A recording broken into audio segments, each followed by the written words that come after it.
युगधारा Hindi channel में आप सबका स्वागत है बच्चों। आज हम कक्षा 9वीं ब पाठ्यक्रम में संकलित पाठ एवरेस्ट मेरी शिखर यात्रा के प्रश्नोत्तर करेंगे। ये प्रश्नोत्तर यथावत क्रम में हैं और इनके सारगर्भित और सटीक उत्तर देने की मैंने कोशिश की है। आशा है ये वीडियो आपके लिए बहुत उपयोगी साबित होगा और इस वीडियो को पूरा अंत तक देखें और अपने साथियों में शेयर करें। इस चैनल को सब्सक्राइब करें। आज के इन प्रश्नों के उत्तरों को शुरू करते हैं। प्रथम मौखिक प्रश्न है। सर्वप्रथम मौखिक प्रश्नों को लिया गया है। इसमें कहा गया है, निर्देश दिया गया है, निम्नलिखित प्रश्नों के उत्तर 1-2 पंक्ति में दीजिए। अर्थात ये अति लघुत्तरीय प्रश्न हैं। हमको इनके उत्तर अति लघुत्तरीय ही देने हैं। प्रथम प्रश्न है, अग्रिम दल का नेतृत्व कौन कर रहा था? तो इसका उत्तर है, अग्रिम दल का नेतृत्व उपनेता प्रेमचंद कर रहे थे। दूसरा प्रश्न है, लेखिका को सागरमाथा नाम क्यों अच्छा लगा? तो इसका उत्तर है, लेखिका को सागरमाथा नाम अच्छा लगा क्योंकि इसका अर्थ होता है समुद्र का मस्तक या समुद्र का भाल। उन्हें लगा कि एवरेस्ट के लिए यह सबसे अधिक उपयुक्त नाम है क्योंकि दक्षिण में स्थित समुद्र के मस्तक के रूप में यह चोटी विद्यमान है। यह एक साहित्यिक नाम है बच्चों, इसलिए भी, और ये एक संवेदनाओं से जुड़ा हुआ प्रकृति का मानवीकरण करते हुए इस नाम को रखा गया है। तो जिनके मन में इस प्रकार की संवेदनाएं हैं देश के लिए, प्रकृति के लिए, तो उनको यह नाम अच्छा लगना लाजमी है। तीसरा प्रश्न है, लेखिका को ध्वज जैसा क्या लगा? तो लेखिका को एक बड़ा सा बर्फ का फूल, प्लूम जिसको स्थानीय भाषा में कहते हैं, ध्वज के समान लगा। हिमस्खलन से कितने लोगों की मृत्यु हुई और कितने घायल हुए? इसका संदर्भ में थोड़ा सा आपको बता देती हूँ। एक 16 शेरपा कुलियों का दल था जो पर्वतारोहण के लिए जा रहा था, लेकिन रास्ते में अचानक बर्फ की चट्टानें गिरने के कारण, जिसको हिमस्खलन कहा गया है, उसके कारण उन 16 कुलियों में से एक शेरपा कुली की मृत्यु हो गई थी और 4 शेरपा कुली घायल हो गए थे। चूंकि ये उत्तर अति लघुत्तरीय है इसलिए मैंने बहुत संक्षेप में लिखा है। यदि आपसे कुछ और घुमा फिरा करके प्रश्न पूछा जाता है तो आप इस पूरे संदर्भ को याद रखेंगे। 5वां प्रश्न है, मृत्यु के अवसाद को देखकर कर्नल खुल्लर ने क्या कहा? तो कर्नल खुल्लर कौन थे ये भी जानना जरूरी है और उन्होंने कब ये कहा था ये भी जानना जरूरी है। हालांकि ये उत्तर अति लघुत्तरीय है इसलिए मैंने इस उत्तर में बहुत थोड़ा सा संक्षेप में दिया है, लेकिन मैं आपको समझाने के समय ये आपको बता देना चाहती हूँ कि कर्नल खुल्लर इस दल के नेता थे और जब उनको पता चला कि शेरपा कुलियों के साथ हुई दुर्घटना के कारण उनका दल बहुत नर्वस हो रहा है, बहुत अवसाद में है और बहुत चिंतित है, भयभीत है कि कहीं ऐसी घटना उनके साथ ना हो जाए, तो उनको उस अवसाद से बाहर निकालने के लिए, उनको साहस देने के लिए और उनको हर एक खतरे का सामना करने के लिए मानसिक रूप से तैयार करने के लिए उन्होंने ऐसा कहा। तो उन्होंने क्या कहा था, ये है इस प्रश्न का उत्तर कि मृत्यु के अवसाद को देखकर कर्नल खुल्लर ने कहा कि एवरेस्ट जैसे महान अभियान में खतरों का सामना तो करना ही पड़ता है। इतना ही नहीं, कभी कभी तो मृत्यु भी आदमी को सहज भाव से स्वीकार करनी पड़ती है। तो इस प्रकार से मृत्यु तक के लिए उन्होंने अपने दल को तैयार किया था। 6वां प्रश्न है, रसोई सहायक की मृत्यु कैसे हुई? तो इसका बहुत संक्षिप्त उत्तर है, पुस्तक में भी इतना ही है, कोई और संदर्भ देने की जरूरत नहीं है। जलवायु अनुकूल नहीं होने के कारण रसोई सहायक की मृत्यु हो गई थी। 7वां प्रश्न है, कैंप 4 कब और कहाँ लगाया गया? हमको संक्षेप में ही उत्तर देना है। कब लगाया गया तो उसका टाइम बताना है, समय बताना है। अर्थात ये 29 अप्रैल को लगाया गया था। और कहाँ लगाया गया था? 7900 मीटर की ऊंचाई पर। यहाँ जहाँ मीटर की बात करते हैं तो ये समुद्र तल से इसकी ऊंचाई की बात की जाती है, आप इस बात को ध्यान रखेंगे। कैंप 4 7900 मीटर की ऊंचाई पर 29 अप्रैल को लगाया गया था और यह स्थान, यह जो कैंप था, ये साउथ कोल नाम के स्थान में स्थित था। 8वां प्रश्न है, लेखिका ने शेरपा कुली को अपना परिचय किस तरह दिया था? तो ये शेरपा कुली के संदर्भ में भी आपको बताना जरूरी है क्योंकि कई बार घुमा फिरा के पूछ सकते हैं। ऐसा भी पूछा जा सकता है कि शेरपा कुली कौन थे, वे क्यों इनके शिविर में आए थे, क्यों कैंप में आए थे। तो इसके लिए मैं आपको इसका संक्षेप में परिचय दे देती हूँ। शेरपा कुली तेंजिंग जी थे, तेंजिंग शेरपा थे जो इससे पहले 7 बार एवरेस्ट की यात्रा कर चुके थे और ये इनके शिविर में हर पर्वतारोही से व्यक्तिगत रूप से मिलने के लिए, उसका हौसला बढ़ाने के लिए और उसको उत्साहित करने के लिए आए थे, जहाँ की उन्होंने सबसे बात की थी। तो अब इसका उत्तर देखते हैं। लेखिका ने शेरपा कुली को अपना परिचय यह कहकर दिया कि मैं बिल्कुल ही नौसिखिया हूँ और एवरेस्ट मेरा पहला अभियान है। 9वां प्रश्न है, ये क्षमा करेंगे, ये 8वां नहीं है, ये 9वां प्रश्न है यहाँ पर, तो आप इसको देख सकते हैं। ये 9वां है, 9 नंबर प्रश्न है, 8 नहीं है। ठीक, इसको काट दीजिए। लेखिका की सफलता पर कर्नल खुल्लर ने उन्हें किन शब्दों में बधाई दी? तो लेखिका की सफलता पर कर्नल खुल्लर ने उन्हें बधाई देते हुए कहा कि मैं तुम्हारी इस अनूठी उपलब्धि के लिए तुम्हारे माता पिता को बधाई देना चाहूँगा। वह बोले कि देश को तुम पर गर्व है और अब तुम ऐसे संसार में वापस जाओगी जो कि तुम्हारे पीछे छोड़े हुए संसार से एकदम भिन्न है। अब इसमें यह भी पूछा जा सकता है कि ऐसा उन्होंने क्यों कहा, तो आप इसके उत्तर में आप चाहें, अगर पूछा गया है, घुमा फिरा के प्रश्न पूछा गया है कि कर्नल खुल्लर ने ऐसा क्यों कहा, तो आप कह सकते हैं कि इस पर्वतारोहण यात्रा के दौरान के पूर्व वे एक साधारण लड़की थीं, किंतु अब जब वो एवरेस्ट की विजेता बन करके वापस जाएंगी अपने संसार में, तो वे एक अप्रतिम ख्याति प्राप्त सेलिब्रिटी होंगी, एक अप्रतिम ख्याति प्राप्त शख्सियत होंगी और उनका बहुत मान सम्मान होगा। अब वो साधारण से विशिष्ट हो जाएगी। ये आपको समझने की बात है और ज़रूरत पड़ने पर इसका आप उत्तर में प्रयोग कर सकते हैं। चलिए अगला प्रश्न है लिखित। लिखित के अंतर्गत आपको निर्देशित किया गया है कि निम्नलिखित प्रश्नों के उत्तर 25 से 30 शब्दों में लिखना है। 25 से 30 शब्दों में लिखने से आशा ये है कि ये सारे लघुत्तरीय प्रश्न रहेंगे। तो लघुत्तरीय प्रश्नों के अनुसार, इनकी शब्द सीमा के अनुसार मैंने उत्तरों को देने की कोशिश की है। ये आपके लिए बहुत लाभकारी होंगे। ध्यान से सुनिए। नज़दीक से एवरेस्ट को देखकर लेखिका को कैसा लगा? चूँकि एवरेस्ट को इससे पहले भी कई बार देखा था लेखिका ने, लेकिन इतने पास से नहीं देखा था, तो अब कैसा लगा उसका इसमें पाठ में वर्णन आया है, जिक्र आया है, उसी से मैंने इस उत्तर को लिया है। एवरेस्ट शिखर को लेखिका ने पहले 2 बार देखा था, लेकिन एक दूरी से देखा था। बेस कैंप पहुंचने पर दूसरे दिन लेखिका ने एवरेस्ट को देखा तो वे भौचक्की होकर खड़ी रह गईं और एवरेस्ट लोत्से और नुत्से की ऊंचाइयों से घिरी बर्फीली टेढ़ी मेढ़ी नदी को निहारती रहीं। उनको एवरेस्ट भी दिखा और एवरेस्ट के चारों ओर बर्फ की नदी भी दिखी, अर्थात वो ग्लेशियर भी दिखे जो कि उस वहाँ पर मौजूद थे। तो ये देख करके वो बहुत हैरान हो गई। भौचक्की मतलब आश्चर्यचकित हो गई। भौचक्की होने का मतलब है आश्चर्यचकित हो गई। मैंने उसी शब्द को अवतरित करने की कोशिश की है जो आपके पाठ्यक्रम में दिया गया है। अगला प्रश्न है, डॉक्टर मीनू मेहता ने क्या जानकारियां दी? तो पहले तो आप इसमें भी आपको ये जानना ज़रूरी है कि डॉक्टर मीनू मेहता थे कौन। आपसे ये भी पूछा जा सकता है कि डॉक्टर मीनू मेहता कौन थे, उनका क्या काम था, ऐसा भी पूछा जा सकता है। इसलिए मैं आपको बता देती हूँ। उत्तर तो अपनी जगह आपको मिलेगा ही, लेकिन डॉक्टर मीनू मेहता जो अग्रिम दल गया था उसके अंदर एक अभियांत्रिकी विशेषज्ञ थे और वे बहुत प्रकार के अभियांत्रिक कार्यों के बारे में इन पर्वतारोहियों को जानकारी भी देते थे और साथ में इनकी मदद भी किया करते थे। तो अब हम इसका उत्तर लेंगे। डॉक्टर मीनू मेहता ने लेखिका को एल्यूमिनियम की सीढ़ियों से अस्थायी पुलों का बनाना, लट्ठा और रस्सियों का उपयोग, बर्फ की आड़ी तिरछी दीवारों पर रस्सियों को बांधना और उनके अग्रिम दल के अभियांत्रिकी कार्यों के बारे में विस्तृत जानकारी दी थी। तो ये हम जान गए हैं कि उनका काम क्या था और इसके साथ ही साथ उन्होंने जानकारियाँ क्या दी, ये भी हमको पता चल गया। नेक्स्ट अगला प्रश्न है, तेनजिंग ने लेखिका की तारीफ में क्या कहा था? तेनजिंग जब लेखिका से मिलते हैं, बचेंद्री पाल से मिलते हैं, तो वो कहते हैं, उन्होंने कहा कि तुम एक पक्की पर्वतीय लड़की लगती हो, तुम्हें तो शिखर पर पहले ही प्रयास में पहुंच जाना चाहिए। उनके हौसले को देख करके, उनके व्यक्तित्व को देख करके तेनजिंग ने ये कहा था। चौथा प्रश्न है, लेखिका को किसके साथ चढ़ाई करनी थी? तो लेखिका को की, जय और मीनू के साथ चढ़ाई करनी थी। ये वो साथी हैं जिनके साथ लेखिका को पर्वतारोहण करना था। पांचवा प्रश्न है, लोब्सांग ने तंबू का रास्ता कैसे साफ किया? अब इसमें भी आपको एक संदर्भ को जानने की बहुत ज़रूरत है।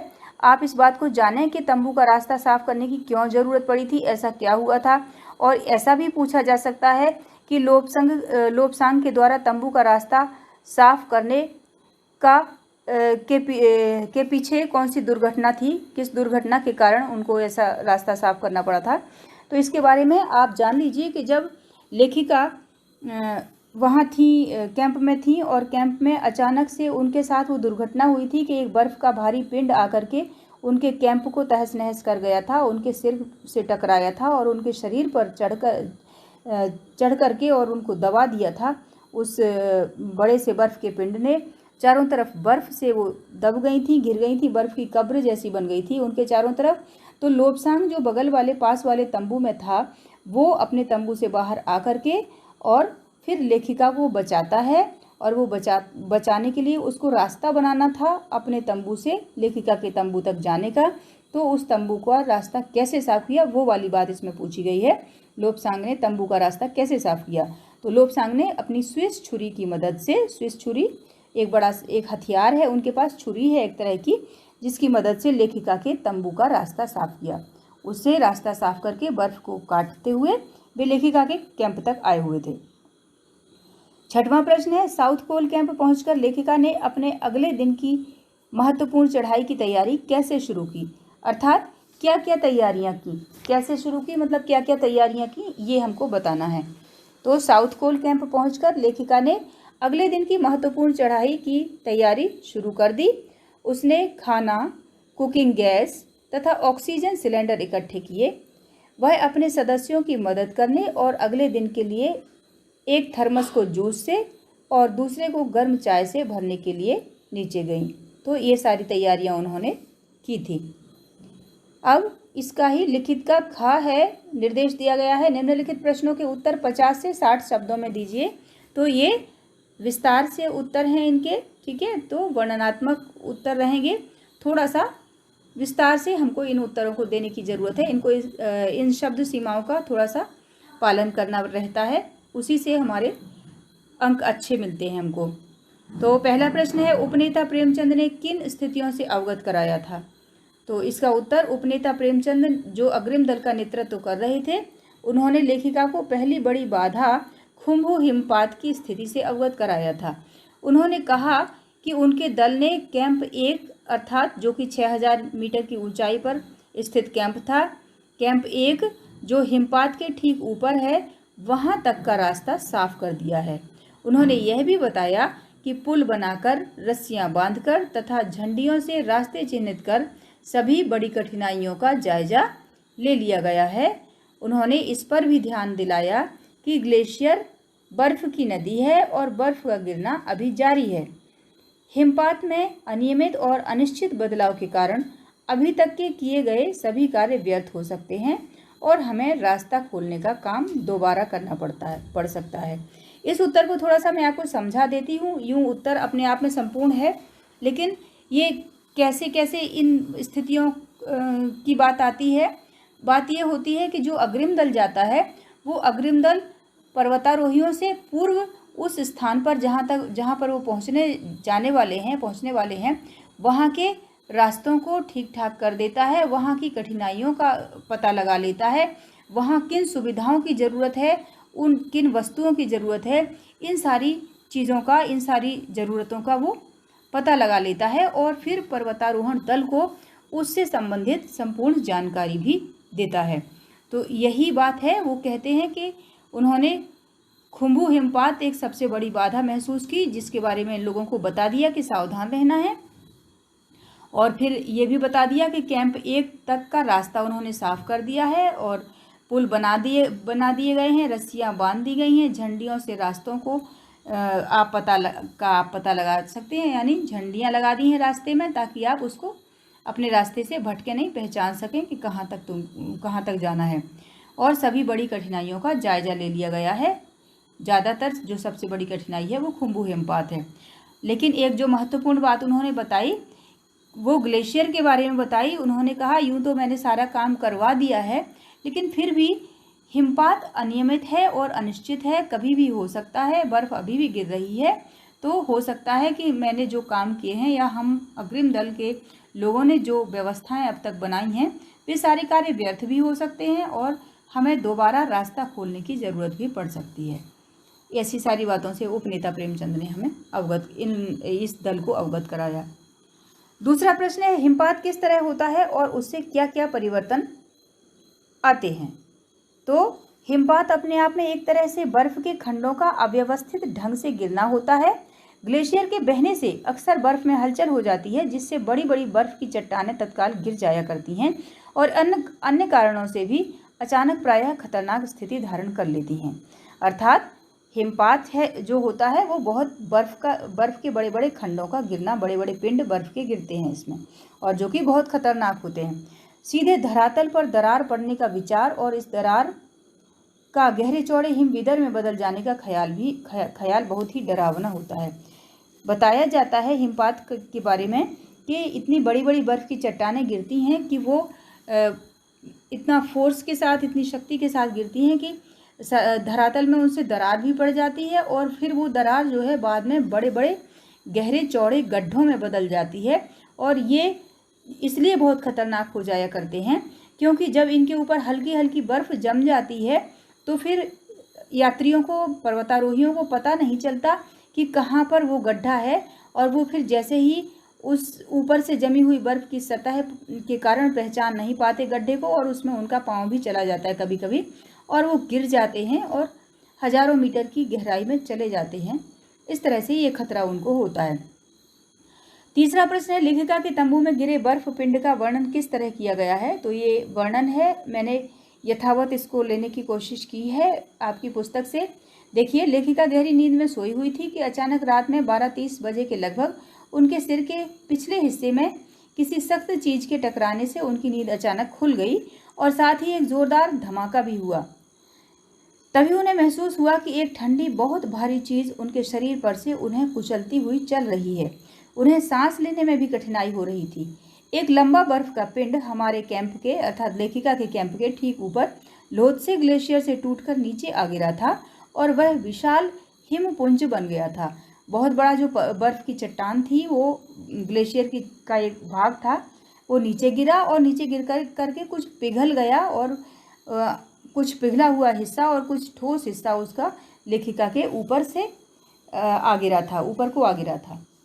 अगला प्रश्न है, लेखिका को देखकर की हक्का बक्का क्यों रह गया। तो इसका उत्तर लिखना है, लेखिका अपने दल के दूसरे सदस्यों की मदद करने के लिए बर्फीली हवाओं में जोखिम उठाते हुए नीचे उतरकर जेनेवा स्पर की चोटी तक जा पहुंची। यह देखकर जय हक्का बक्का रह गया। सॉरी, ये जय नहीं है, ये की है, तो इसको आप की पढ़ेंगे। लेखिका को देखकर की हक्का बक्का क्यों रह गया, तो यहाँ पर गलती से जय हो गया है। इस जय को हटा करके आपको की लिख देना है। यह देखकर कि हक्का बक्का रह गया। अगला प्रश्न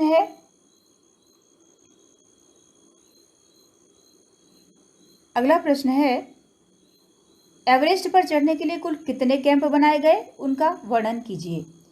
एवरेस्ट पर चढ़ने के लिए कुल 6 कैंप बनाए गए थे, जिनका वर्णन इस प्रकार से है, जिनको मैंने क्रमबद्ध तरीके से लिखा है। नंबर 1 बेस कैंप, जो कि मुख्य कैंप था और पर्वत की तलहटी में था।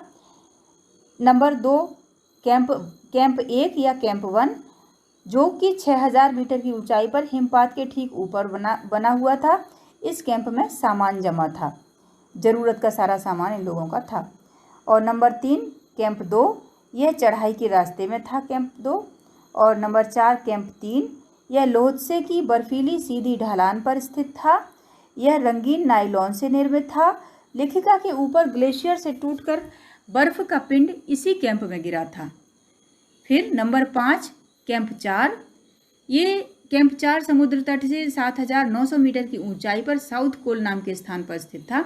इसे साउथ कोल कैंप भी कहा गया है। अगर आपसे पूछा जाता है, इसमें कई छोटे छोटे प्रश्न बन सकते हैं, तो इसे साउथ कोल कैंप भी कहा जाता है। आपसे पूछा जा सकता है कि साउथ कोल कैंप किस कैंप का नाम था, तो आपको बताना पड़ेगा। और आखिरी है शिखर कैंप। यह कैंप एवरेस्ट की चोटी के ठीक नीचे स्थित था। यह अंतिम कैंप था। नेक्स्ट 6वां प्रश्न है, चढ़ाई के समय एवरेस्ट की चोटी की स्थिति कैसी थी। चढ़ाई के समय लेखिका ने देखा कि हवा की गति बढ़ गई थी। एवरेस्ट की चोटी पर की बात हो रही है ये, कि चढ़ाई के समय एवरेस्ट की चोटी पर लेखिका ने देखा कि हवा की गति बढ़ गई थी। तेज हवा के झोंके भुरभुरे बर्फ के कणों को चारों तरफ उड़ा रहे थे, जिससे दृश्यता शून्य तक आ गई थी। एवरेस्ट की चोटी शंकु के आकार की थी। वहां इतनी जगह भी नहीं थी कि दो व्यक्ति साथ साथ खड़े हो सकें। तो ये एवरेस्ट की चोटी का वर्णन है। अगला 7वां प्रश्न है, सम्मिलित अभियान दल में सहयोग और सहायता की भावना का परिचय बचेंद्री के किस कार्य से मिलता है? तो इसका उत्तर है, साउथ पोल में लेखिका अपने दल के दूसरे सदस्यों की मदद करने और उनके लिए अपने एक थर्मस को जूस से और दूसरे को गर्म चाय से भरने के लिए बर्फीली हवाओं में तंबू से निकलकर नीचे चली गई। उनके इस कार्य से सम्मिलित अभियान में सहयोग एवं सहायता की भावना का परिचय मिलता है। चलिए आगे।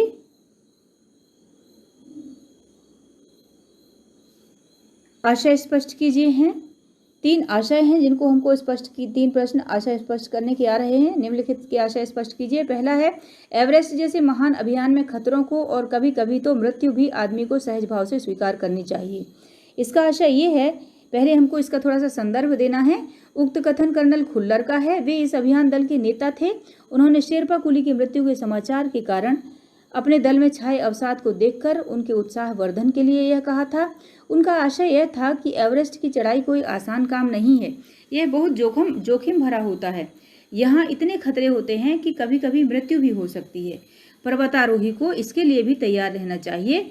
ऐसा कहकर वे अपने दल के अभियान के दौरान होने वाली दुर्घटनाओं की वास्तविकता से भी परिचय कराते हैं और साहस भी बंधाते हैं। दूसरा है, सीधे धरातल पर दरार पड़ने का विचार और इस दरार का गहरे चौड़े हिमविदर में बदल जाने का मात्र ख्याल ही बहुत डरावना था। इससे भी ज़्यादा भयानक इस बात की जानकारी थी कि हमारे संपूर्ण प्रवास के दौरान हिमपात लगभग 1 दर्जन आरोहियों और कुलियों को प्रतिदिन छूता रहेगा। तो इसका आशय ये है कि इस कथन के माध्यम से हिमपात की भयानक स्थिति का वर्णन किया गया है। हिमपात के कारण धरातल पर दरार पड़ जाती है और यह दरार गहरे चौड़े हिमविदर अर्थात गड्ढे में बदल जाती है, जिसके कारण पर्वतारोहियों को खतरा हो जाता है। लेखिका के इस अभियान के दौरान हिमपात के इस खतरे का लगभग 1 दर्जन कुलियों और पर्वतारोहियों को हर दिन सामना करना पड़ेगा। यह विचार बहुत ही डरावना था, भयानक था। तीसरा है, बिना उठे ही मैंने अपने थैले से दुर्गा माँ का चित्र और हनुमान चालीसा निकाला। मैंने इनको अपने साथ लाए लाल कपड़े में लपेटा और छोटी सी पूजा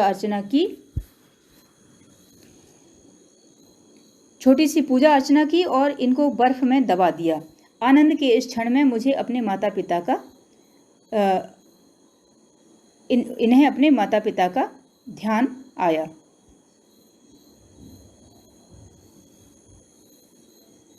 तो आगे इस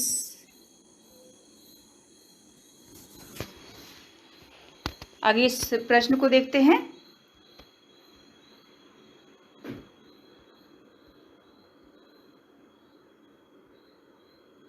इसका आशय देखते हैं। एवरेस्ट के शिखर पर पहुंचकर लेखिका घुटनों के बल बैठ गईं। बर्फ पर अपने माथे को लगाकर उन्होंने सागर माथे के ताज का चुंबन लिया। बैठे बैठे ही अपने साथ लाए हुए हनुमान चालीसा और दुर्गा माँ के चित्र को लाल कपड़े में लपेटा और एक छोटी सी पूजा करके उन्हें इस विचार से बर्फ में दबा दिया कि वे अपनी इस सफलता को ईश्वर को समर्पित करती हैं।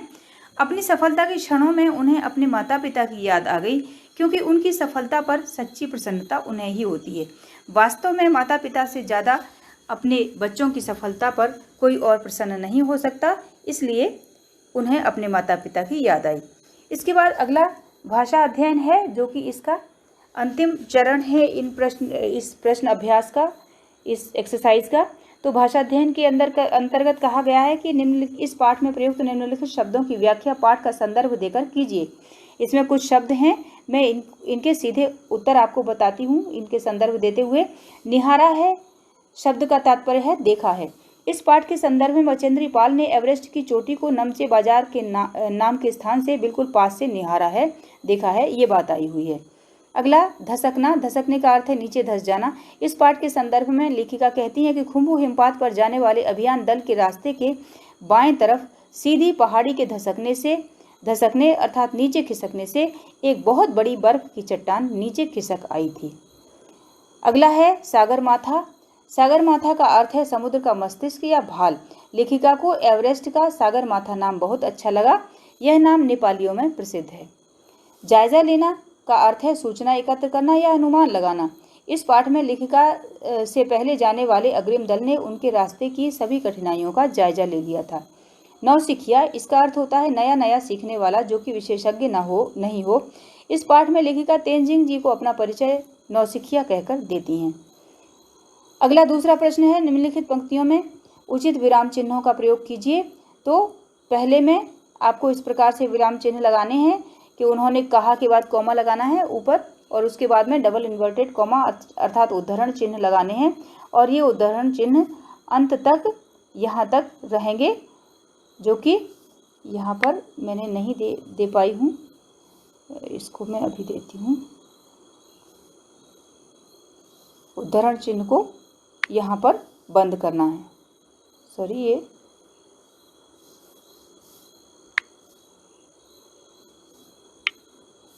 यहाँ पर उद्धरण चिन्ह बंद होंगे। दूसरा, ख, क्या तुम भयभीत थी, तो इसमें भी वही उद्धरण चिन्ह लगाने हैं आपको। और उद्धरण चिन्ह के अलावा जो है ये क्या तुम भयभीत थी, प्रश्न चिन्ह लगाना है और उद्धरण चिन्ह लगाना है। इसके बाद में ग प्रश्न आता है, तुमने इतनी बड़ी जोखिम क्यों ली बचेंद्री, इसमें भी उद्धरण चिन्ह है और प्रश्न चिन्ह है। इसके बाद अगला तीसरा प्रश्न है, नीचे दिए उदाहरण के अनुसार निम्नलिखित शब्द युग्म का वाक्य में प्रयोग कीजिए। तो ये कुछ शब्द युग्म दिए गए हैं और एक उदाहरण दिया है। हमारे पास एक वॉकी टॉकी था, इसी प्रकार से हमको अन्य शब्द युग्मों का भी प्रयोग करना है। पहला है टेढ़ी मेढ़ी, तो इसमें टेढ़ी मेढ़ी शब्द का मैंने वाक्य प्रयोग किया है आपके लिए।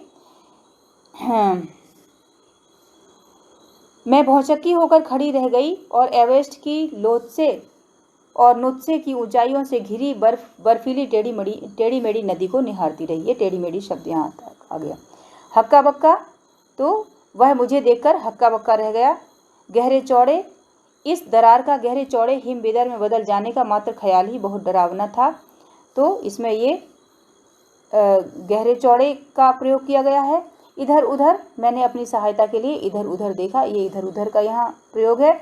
आसपास, आसपास कोई न था, ये प्रयोग होता है। लंबे चौड़े हिमखंडों के गिरने से एक शेरपा कुली की मृत्यु हो गई। और आगे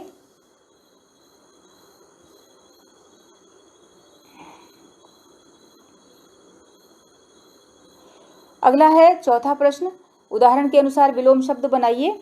इसमें अनुकूल का प्रतिकूल, नियमित अनियमित, विख्यात कुख्यात, आरोही अवरोही, निश्चित अनिश्चित, सुंदर का असुंदर भी होता है, कुरूप भी होता है। आप दोनों में से कोई सा भी लिख सकते हैं। अगला पांचवा प्रश्न है, निम्नलिखित शब्दों में उपयुक्त उपसर्ग लगाइए। तो जैसे एक उदाहरण दिया है पुत्र का सुपुत्र, मैंने अन्य में उपसर्ग लगाए हुए हैं। उपसर्ग लगाने से विलोम भी बनते हैं और पर्यायवाची भी बनते हैं। मैंने दोनों तरह के शब्द बनाने की कोशिश की है। देखिए, वास, आवास, निवास, प्रवास, तीनों ही उपसर्ग से बने हुए हैं। व्यवस्थित, सुव्यवस्थित या अव्यवस्थित दोनों ही चलेंगे। कूल, प्रतिकूल, अनुकूल, गति, प्रगति, सुगति, दुर्गति, रोहण, आरोहण, अवरोहण, रक्षित, आरक्षित, अनारक्षित, इस प्रकार से ये उपसर्ग बनते हैं, उपसर्ग लगा के शब्द बनते हैं। छठवां और आखिरी प्रश्न है, निम्नलिखित क्रिया विशेषणों का उचित प्रयोग करते हुए रिक्त स्थानों की पूर्ति कीजिए। तो इसका मैंने उत्तर तैयार करके दिया है आपको। क, मैं डैश डैश था यहाँ पर, यह कार्य कर लूँगा, ये था, तो इसमें आएगा अगले दिन, मैं अगले दिन यह कार्य कर लूँगा। बादल घिरने के डैश डैश ही वर्षा हो गई, तो यहाँ पर कुछ देर बाद आएगा। बादल घिरने के कुछ देर बाद ही वर्षा हो गई और उसने बहुत कम समय में इतनी तरक्की कर ली। यहाँ कम समय में की जगह भी खाली स्थान था, रिक्त स्थान था, इसमें कम समय में भरना है। नांकेशा को सुबह तक गांव जाना था। यहाँ सुबह तक जो स्थान था वो रिक्त स्थान था। इस प्रकार से ये प्रश्न अभ्यास पूर्ण होता है। आशा है आपके लिए ये बहुत उपयोगी साबित होगा। आप स्वयं भी इसको भली भांति देखें, तैयार करें, बार बार इस वीडियो को सुनें, अपने दोस्तों में शेयर करें, लाइक करें और इस चैनल को सब्सक्राइब करें। एक नए पाठ के साथ, एक नए वीडियो के साथ मैं पुनः प्रस्तुत होंगी। तब तक के लिए धन्यवाद। आपका दिन मंगलमय हो। Thank you.